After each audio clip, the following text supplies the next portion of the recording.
Always say something. A prize, motherfucker.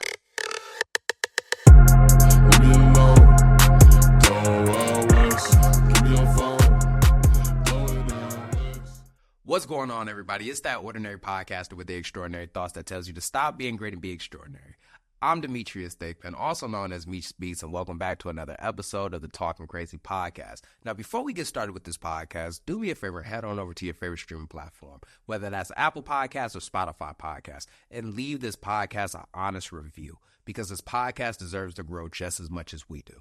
Now, first things first, happy Father's Day, you know what I mean? And happy Father's Day to the dads that are in their children's lives, you know what I'm talking about? The active fathers and the fathers that stepped up. I cannot stress that enough. I say that, man, because being a father is probably one of the biggest achievements of my life. Now, for those who know, man, like, you know that my children are a very active piece within my life. You know what I mean? I try to integrate my children with all aspects of what I do, especially because I'm in the military. And one of my biggest insecurities as a father is that I end up exactly like my father. You know, I end up just like my father because my father wasn't in my life. And being in the military, you know, I've been pulled away from monumental events. I've missed births. I've missed, you know, recitals. I've missed graduations. I've missed so many pieces. So when I'm with my kids, man, like I really try to take in that moment. And having a father that wasn't as active, it always looms over my head. So I try to integrate my children in most aspects of my life. Whenever my children can be there, I always try to put them there. To be honest with you, y'all would see more of my children if it wasn't for these fucking scammers taking my pictures and stuff like that. Like, I would actually see a lot more pictures of my children. But one thing that I've learned about fatherhood is that fatherhood will show you pieces of yourself inside of your children. You know what I mean? Like, through your children's eyes, you will see pieces of yourself. For my oldest, she shows me a reflection of me before my environment changed me. You know what I mean? Like, she shows me the imagination. She shows me the creativity. She shows me the honesty. She shows me just she shows me the overall loving piece of me. And I always love that. My son, oh my God, man, like, he shows me this unwavering confidence, you know what I mean? Like, I've never seen a child walk into a room and completely own the space that he's in. He showed me this aspect of never giving up. And for those who don't know, me and my son, man, we box together, you know what I mean? Like, I've been teaching him boxing. And we have good days and we have bad days. We have days that end in smiles and sometimes we have days that end in tears. But despite how the day ends, he always shows back up. And to see that in a child, man, you know, we pride ourselves on our children's accomplishments, but a lot of times, man, just take a step back and really look at your child, because the thing that you can be most proud of is the thing that he does all the time. And for me, my son, he shows up. And I nurture that, and I appreciate that, and I'm so proud of that.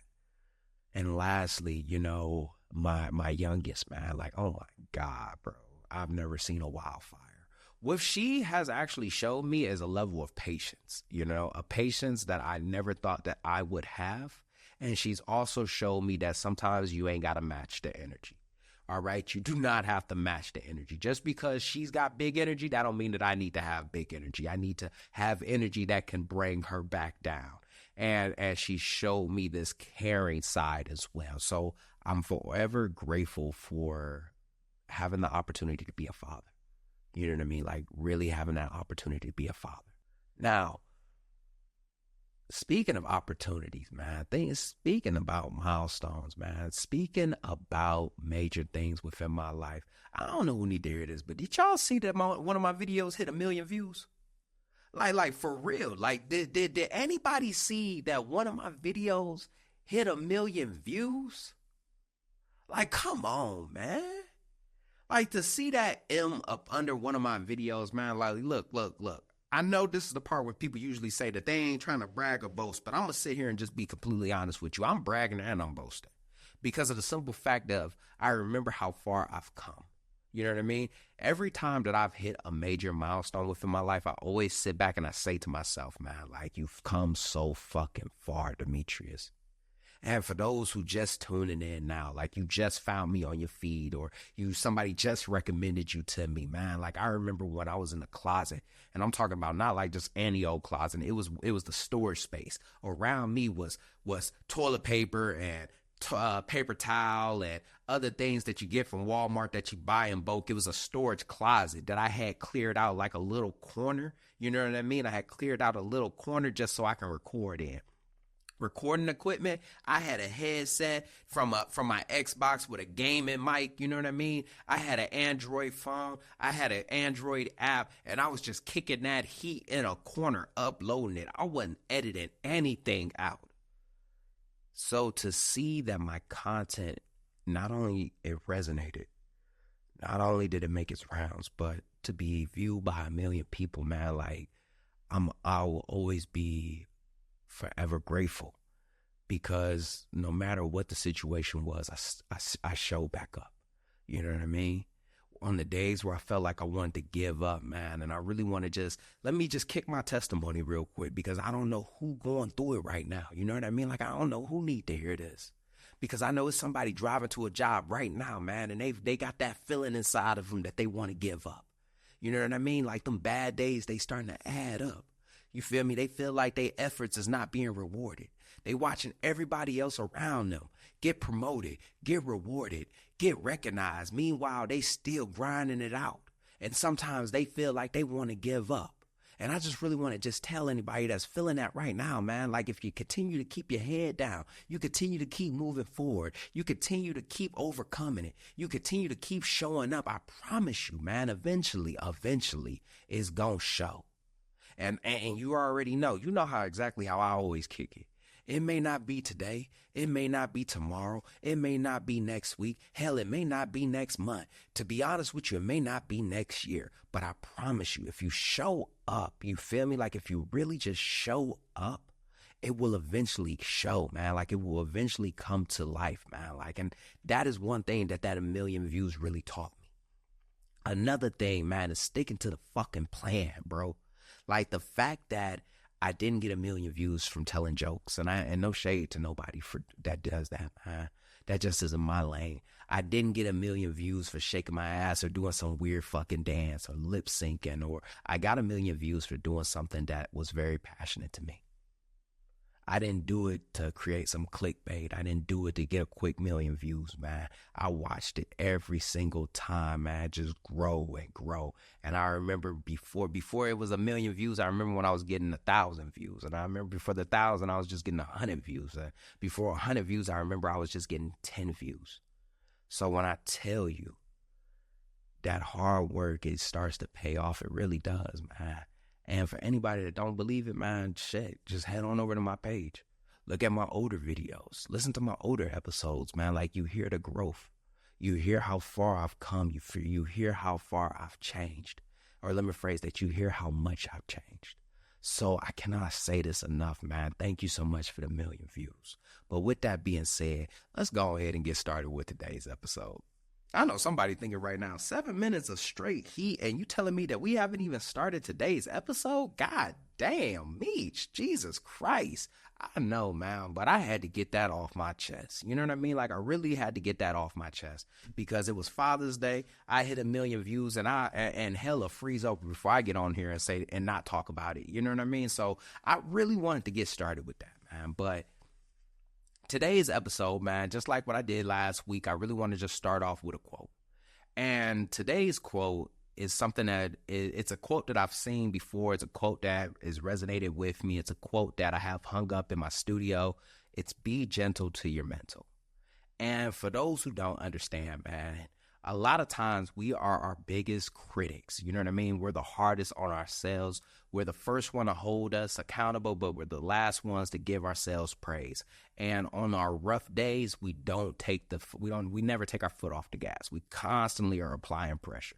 When we fail, we about to beat ourselves down. You know what I mean? When things don't go our way, we about to tear ourselves apart. When we mess up, we about to scrutinize ourselves. And I don't know who need to hear this, but please, man, be gentle to your mental. You know what I mean? Be gentle to your mental state. Whether that's taking a break when you need it, whether that's giving yourself, what's that word? Giving yourself grace when you need it. And for those who don't know what grace means, man, like that's giving yourself that permission to honestly be yourself. You know what I mean? That's giving yourself permission to honestly fuck up. That's giving yourself permission to be human. And I don't know who need to hear that. Somebody right now listening, they a top tier performer. They hold themselves to a standard that nobody else could ever reach. So when they fall, man, they fall hard. And I just really want to just tell you, man, like allow yourself to be human.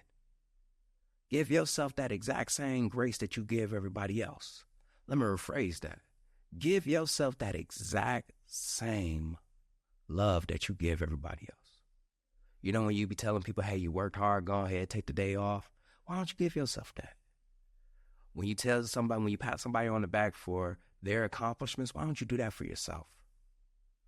Them self-care days that you preach about all the time, Demetrius, how about you take one for yourself? So with that being said, man, I cannot stress this enough. And I want to say thank you, Bandy, for putting this out there, putting this message out there. But be gentle to your mental. Now, today's episode is, I actually heard it last week, and it was a line that really resonated with me. And it resonated with me for the simple fact that this is actually something I tend to struggle with a lot of, because I'm very self-aware, very self-aware, but at the exact same time, man, like that self-awareness is almost like a gift and a curse. And I feel like how I show up, people will perceive me in a way that I don't want them to perceive me as, so I try my best to always put my best foot forward. So somebody told me that you just sometimes just got to own the fucking space. And I don't know who need to hear this, but you really got to just own the fucking space that you're in. It's somebody right now, man, that's afraid to really own that space. When they walk into a room, they do everything in their power to try to shrink and just fit themselves in like this little corner. They don't want to be noticed. They don't want to stand out. They don't want to cause any ruckus. They just want to just be small within this space. And I don't know who needs to hear this, but when you do that, man, you think you're doing everybody a service, but what you're actually doing is doing everyone a disservice. You are in a space right now, and whether that's at a new job, whether that's in a new position, whether that's at a new unit, whether that's just anywhere, you owe it to the people that are around you to own the space that you're in. And when you own that space, right? You're saying to the world that you belong here. You understand your value, you understand what you bring to the table, and you understand what you bring to the team overall. And somebody once told me that when you walk into a room, everybody is safer because you are in there. The place is much better because you are in there. And the situation has gotten a lot better because you have now entered that room. And I really need you to understand that. Stop shrinking and saying to yourself, man, I just don't want to stand out, or I don't want to be perceived as arrogant. I don't want to be perceived as too overly confident. Fuck all of that, man. Own it. You know what I mean? Own that energy that you walk into the room. You know what I mean? Own that space that you walk into a room. Some of y'all are really qualified. You feel me? Like really qualified to be doing the job that you're doing, but you don't believe in yourself. You don't believe in yourself. And because you don't believe in yourself, you want to shrink and hide into a corner. Because you don't feel like you belong there, because you see how everybody is, or let me rephrase that, you see how everybody is stacked against you, and you feel to yourself, can I really top that, or can I really amount to that? You feel as if you don't belong there. And I just really want you to take that thought, and I want you to toss it, bro, because you do. You really do. And I remember that, man, because in 2020, when I first showed up to my last job, I shrunk. And I shrunk because I felt like I didn't belong there. I looked at everybody around me and I saw how great they were. I looked at everybody around me and I said to myself, like, look how great they are, man. Like, these people are so much better than me. I don't belong in here. And I spoke in a manner of somebody that was less than them. I acted in a manner of somebody that was less than them. I treated myself as somebody that was less than them. And what did that get me? It got me absolutely nothing. To be honest with you, I took a shovel and I just dug this enormous hole and it spent a year trying to climb out of it just to show everybody that I was their equal. And the only person I had to blame was myself. Because a lot of times, man, when you refuse to own the space, you were allowing everybody else to have it. When you refuse to own the space, let me rephrase, when you refuse to acknowledge the space that you are in and own up to it, you allow people to take that space for themselves. And what does that mean? You allow them to generate this perspective of. You allow them to be able to approach you in however way they want to. You allow them to be able to treat you however you want to. And unfortunately, man, like nobody wins with that. So I will say this. When you walk into that room, right? As you walk in there on this Monday morning, I want you to own that fucking space, okay? I want you to let these people know that you're here, all right? When you walk in, you should feel like you got this aura about yourself that you know exactly what you should be doing. You know what I mean? You walking into a room and you like, I'm here, and I want everybody to know that. And I don't care how everybody feels. When they have a conversation, look into the conversation. Sit at the edge of your seat like as if you're in the conversation. When people talk to you, I want you to talk from the bellow of your voice. I don't want you to have this shakiness in it. You know what I mean? I want you to have some confidence about yourself because it's going to pay off in the long run. And lastly, man, like don't judge yourself based off of everybody else's accomplishments. Stop trying to stack yourself against people that been there longer than you, that have done something differently than you did. Just like what I said in the very beginning of this, man, it takes time, it takes effort, and you got to show the fuck up. But if you're going to show up, you need to own the space that you're showing up to. Now, as we come to a close of this episode, I really want to just surprise everybody and just share that I have decided to partner up with Rare Bandy for the I don't know who need to hear this, but Be Gentle to Your Mental campaign. As everyone knows that June is Men's Mental Health Awareness Month. And just like what I have mentioned throughout this entire episode, throughout this entire podcast, and what a lot of my content centers around is just idea of mental health, whether that's for the man, whether that's for the service member, it's always been something that resonated deeply with me. So with that being said, it is with my pleasure that I decided to partner up with my longtime friend and creative design behind the Talkin Crazy podcast, behind the Meech Speaks, and to just share with everybody I don't know who need to hear this, but be gentle with your mental. Shirts are now available at rarebandy.com. Link is down in the show notes. And don't forget to head on over to the Instagram and check out the link there. And just like that, another extraordinary thought left this ordinary mind. I hope you enjoyed this episode half as much as I enjoyed making it. Don't forget to head on over to your favorite streaming platform, whether that's Apple Podcasts or Spotify Podcasts, and leave this podcast an honest review because this podcast deserves to grow just as much as we do. Also, don't forget to head on over to TikTok or Instagram and follow me at Meech Speaks. That's right, Meech Speaks. Meech is spelled M-E-E-C-H. Stay motivated, stay healthy. I'm out.